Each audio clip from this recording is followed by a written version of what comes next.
Bill Anderson, you pitched a story out of Guttenberg where the police force is under some scrutiny for racial profiling. What do you got? Yeah, a little bit. Mohamed El MakSoud, he was born in West New York. He's a teacher in West New York. He showed up wearing a proud New York Giants t-shirt. He considers the United States and New Jersey his home. So when he felt like he was being racially profiled by a Guttenberg cop, he felt like he needed to speak out. Mohamed contacted us on social media to share his story. He says that he was on the scene of a near-miss accident. It turned into road rage with another individual.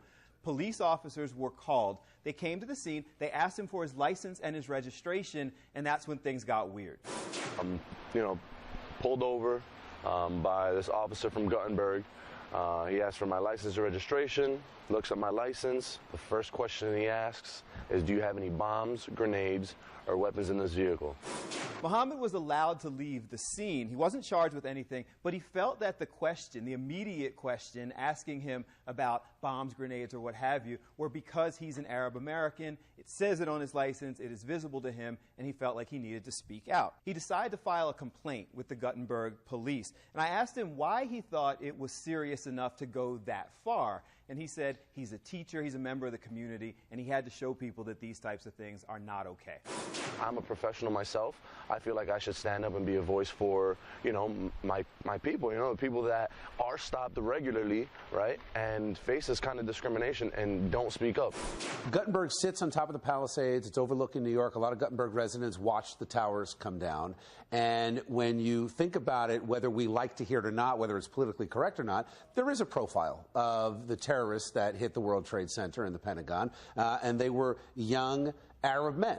So is there any validity, and did he think there was any, at least an understanding, as to why that question might have been asked? He doesn't think there's any understanding to that. I don't think there's any understanding or justification for that. The police may. I don't think because you have an example of an individual who may have participated in a crime that all of a sudden you can start questioning everyone who fits that description.